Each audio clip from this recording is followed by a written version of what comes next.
Hey everybody, and Tony here with a review of Verdi's Il Trovatore, live stream from the Royal Opera House, which I saw on YouTube thanks to the Royal Opera House uploading it on their channel. The conductor was Gianandrea Noceda, the production was done by David Bush, the set designer was Patrick Banwart, who is also the video designer, the costumes were done by Mientje Nielsen, the lights were done by Olaf Vinta and Nick Havel, and the concertmaster was Sergei Levitin. This also marks the third production that I've seen of this opera, so let's cut to the chase of what I thought about the production, costumes, singing, conducting, and chorus. The overall production of this Trovatore was really dark, yet really suits the tone of the tales of revenge and the tales of lost love and many other dark themes in this opera, even though people like me and many other opera fans are not too crazy of the story. The opera starts with Ferrando and his men, and we even see a tank behind them and many other of the soldiers being marked with the words Luna to show that they are in service of the Count. Then we proceed to Leonora and Ines in a garden with dark trees with some white flowers and white leaves blooming. And throughout the opera, from time to time, we get to see these drawings of birds, ravens, different characters' faces, and symbolism used in the drawings as if to state that this is what's going on in the characters' heads and this is what's going on in their stories of what they're telling and how they're feeling, which I found very interesting. And we move on to the scene with Manrico and Azucena, where we see that the gypsies in this production are basically freak show circus performers. We get to see dancers, the strongest man in the world. We get to see all types of these freak show artists coming into play, and we see Azucena in her trailer full of baby dolls, and she herself carries a baby doll to show that, yes, she is not only a loving mother, but she also states that she is someone who is still rather traumatized of the events happening before the opera began. Then we move on to the final scene of the second act, where we get greeted to a lot of crosses on the ground, and we get to see Leonora coming out in her bride's gown as if to state that she's not only going to marry Conte di Luna, but she feels like her own life is going to be very down without Manrico. Then we move on to the third act, where we see the soldiers sparring with each other, and along the way, we see a fellow Orgellian who ended up getting captured by the troops, and we get to see a selfie being done by one of the soldiers, which I found for the most part kind of iffy. And then we move on to the last few moments of the opera, where we get to see Manrico's troops during his Di Quella Pira, and I forgot to mention this in the part of Manrico and Azucena, but some of these circus performers are in drag. Quite interesting in its own special way. But what I really loved about this production was the final moment where, after Azucena screams out, "Sei vendicata, o madre," we have a flaming heart and Azucena looking up to the heavens as if to say everything has been accomplished, but everyone has been defeated, even herself.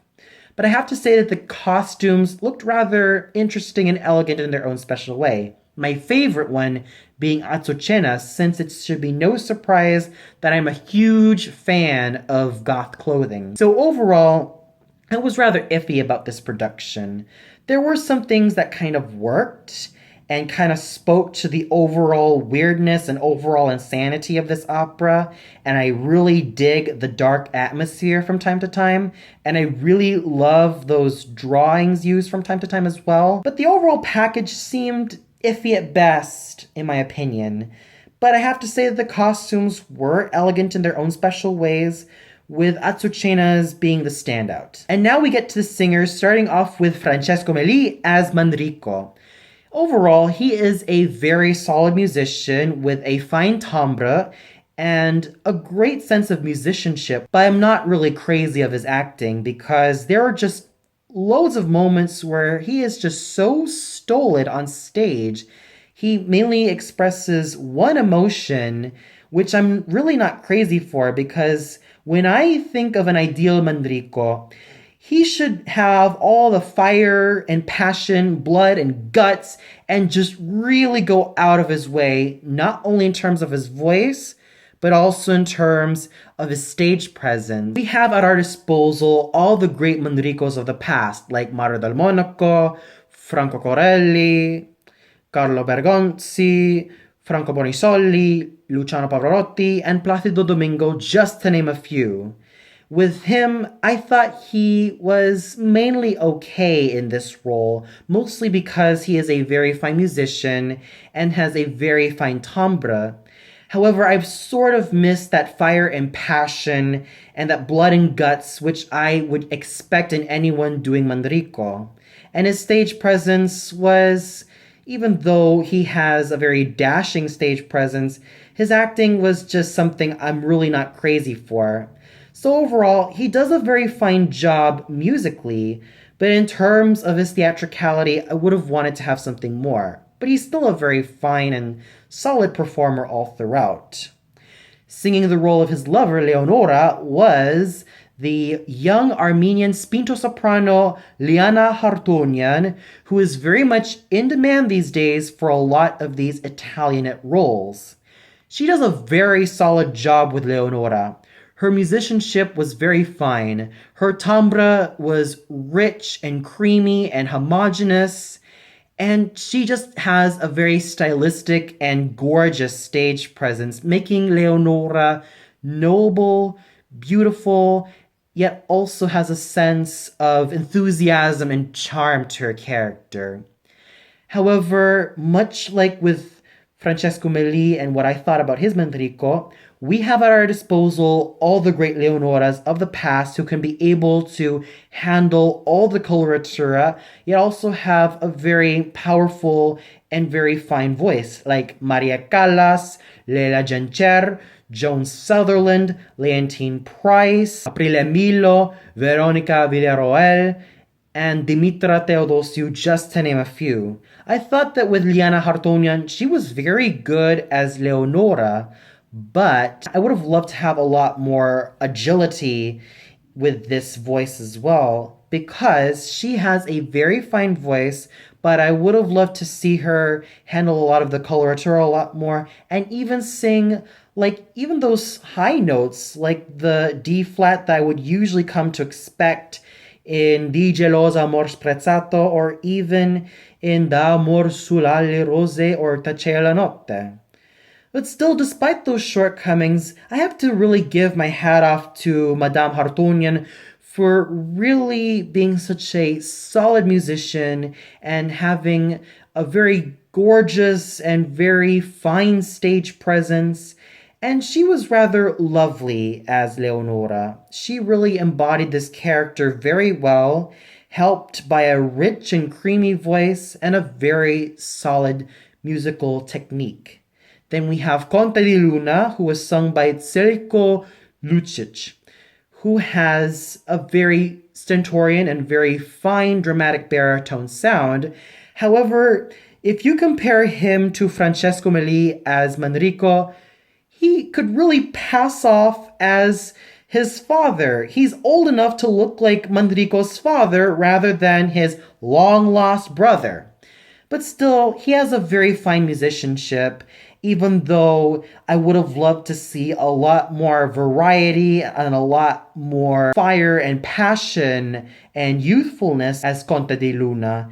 He still has a very fine and solid voice all throughout the evening, and he just has a very fine stage presence, though I would have loved to have someone slightly younger portray Conte di Luna. But still, he was a very fine musician and a very fine and noble Conte di Luna when all is said and done.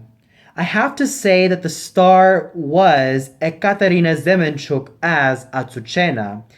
She has it all. She has the low notes, the middle notes, the high notes, everything. And I love the way that she managed to attack that high C in the Per gli arti ancora linguente.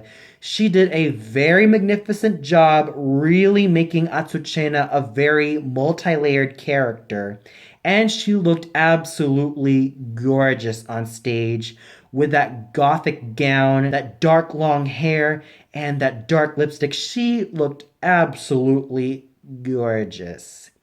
And she has a very fine, secure, yet powerful voice to really back up that really mesmerizing and thrilling and swanky stage presence that she has to offer. She was the absolute star who really shone the brightest because of her musicianship, which is of the highest order, her theatricality, which is seething and searing with drama and passion, and she absolutely owned Azucena as if though it were her own, as if though she embodied it from head to toe, and she was absolutely phenomenal in this role. She really owned it. And then we have Maurizio Muraro as the captain of the guard Ferrando, yet another star of this production. He has, without a doubt, one of the finest basso cantante voices ever. I really love that dark, rich, and cavernous timbre that he offers, and he absolutely owned it in this thankless basso part. Over the years, we have seen Signore Muraro perform a lot of comic roles like Leporello, Figaro, Bartolo from Le Nozze di Figaro, and even the likes of Osmin from Entführung aus dem Serail. Nowadays, we see him doing a lot of these more serious basso roles like Ferrando from Trovatore and Loredano from Due Foscari, just to name a few.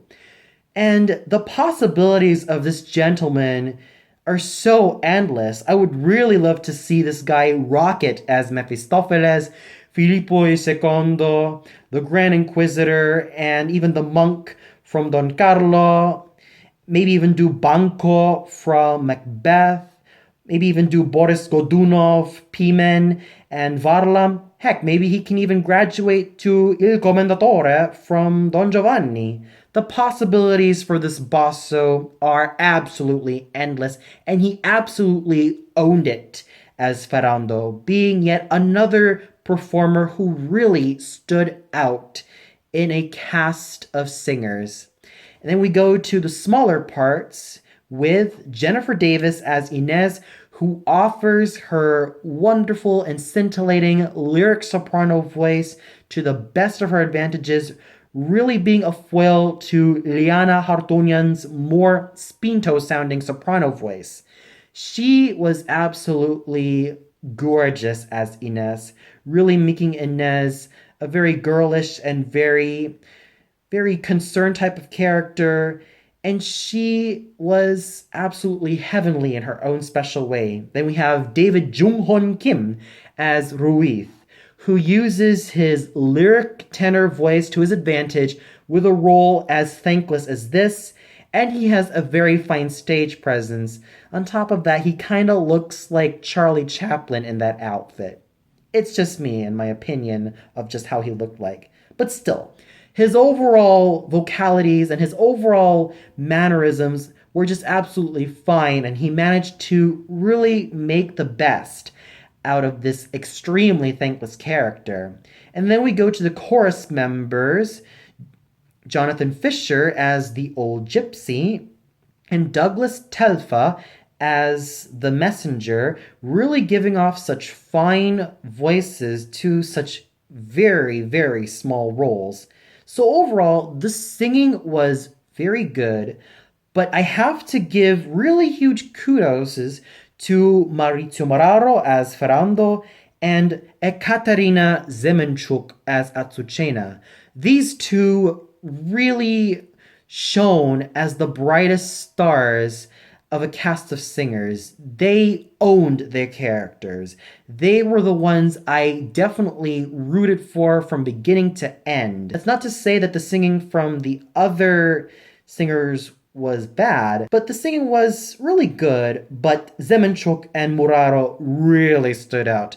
And the conducting done by Gianandrea Noceda was really solid, though I would have loved to have the opening chords done in a little bit more moderation rather than just having a little bit too fast, because I noticed that some of the tempi were a little bit fast for my taste.